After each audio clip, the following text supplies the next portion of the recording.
मथुरा से है। धर्म नगरी में विद्वानों की चल रही गोष्ठी के दौरान विद्वानों द्वारा एक एक कर प्रवचन दिए जा रहे थे, जिसमें सभी बड़े बड़े विद्वान एक दूसरे को देख रहे थे। तभी नव भागवत प्रवक्ता अनिरुद्ध आचार्य द्वारा बड़े बड़े विद्वान पंडितों को गलत बताते हुए श्रीमद् भागवत के अष्टम स्कंद के 10वें अध्याय में 40वें श्लोक का वर्णन करते हुए अधावंताओं को राधावतों पढ़े जाने को लेकर बड़े बड़े विद्वान भड़क उठे और एक दूसरे में जमकर बहस छिड़ गई। अब विद्वानों द्वारा भागवत प्रवक्ता अनिरुद्धाचार्य को जमकर लताड़ लगाना शुरू कर दिया। विद्वानों का कहना था कि जब आपको इस चीज का ज्ञान नहीं हो तो अशुद्ध बोलना नहीं चाहिए, क्योंकि आपको टीवी पर लाखों करोड़ों लोग देखते हैं। ऐसे आपको उनकी भावनाओं से नहीं खेलना चाहिए, क्योंकि जो लोग आप पर विश्वास करते हैं, मानते हैं, उन लोगों की आस्था में खिलवाड़ है।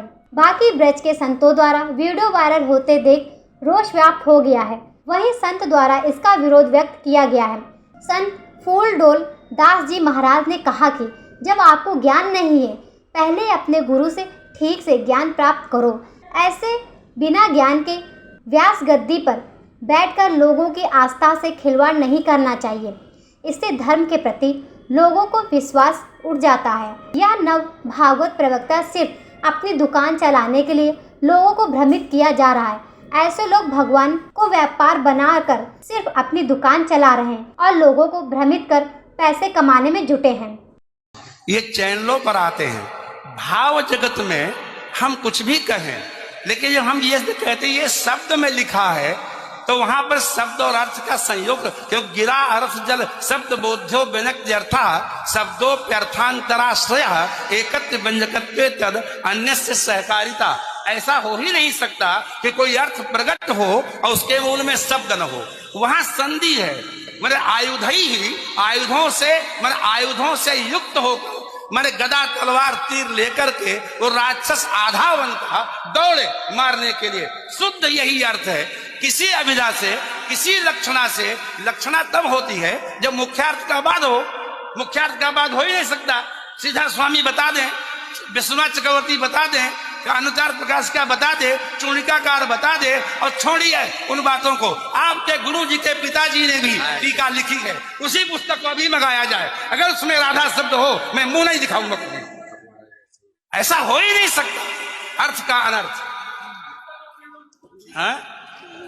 नहीं। हमको कष्ट यह है कि हमको बोलना पड़ा बीच में, क्योंकि अगर अनिरुद्धाचार्य की जगह ये बात और कोई बोलता तो मैं कतई नहीं बोलता।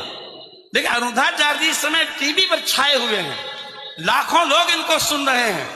कौन बताता है?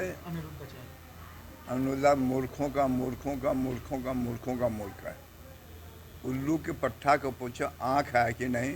उल्लू को जैसे दिखाई नहीं देता है दिन में, वैसे अनिरुद्धाचार्य दिखाई नहीं देता है।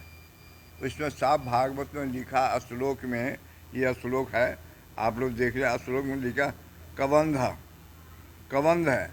कबंध माने जिसका गला कट गया है। वो गला कट गया है तो गला कटने पर भी धर तो जगह लिखा है, साफ भी इसका अर्थ है। श्लोक भी पढ़ ले। कबंध को जो है उसका सिर कट गया है और उसका सिर जो पृथ्वी पे गिर गया है, और तब वो पृथ्वी मतलब धर जो है, गले का नीचे धर, वो पैर धावंतों दौड़ रहा है, इस अर्थ में हुआ है। राधा जी का कोई नाम नहीं। युद्ध में देवासुर संग्राम का युद्ध, वहाँ राधा जी क्या करेंगी?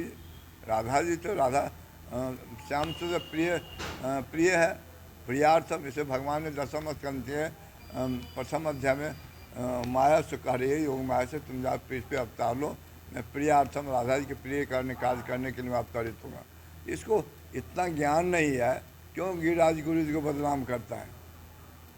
जिस तरीके से सभी आज की डेट में लाखों की संख्या में इनको दर्शक देख रहे हैं, टीवी पर लगातार इनकी भागवत, ये सब गलत है।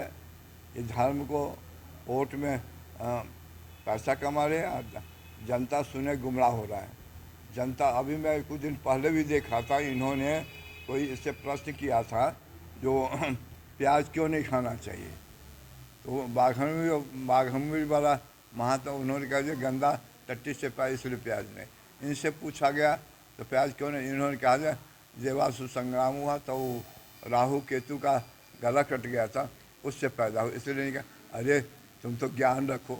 और राजेंद्र जी कहे दुख की बात यह है कि आज जो कथा श्रोता है उनको ऐसे चेहरों की जरूरत है। बड़े बड़े बाल बढ़ा लो और बढ़िया क्लीन शेव कर लो और अच्छे स्वर में गाना गा लो।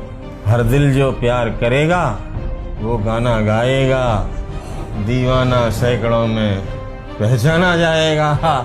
ये जितने भी रामायण की कथा है, महाभारत है, भागवत है, ये कथाएं, इन सब कथाओं का एक प्रयोजन है, एक उद्देश्य है। जब तक वो उद्देश्य सिद्ध नहीं होता है तब तक कथा केवल टाइम पास के अलावा और कुछ नहीं। प्रश्न ये है कि आप कथा करते किस लिए हो? प्रयोजन क्या है आपको कथा करना? विधि तो नहीं है। विद्वानों के द्वारा जो लाई गई है कथा आपके पास, उसको सुननी है।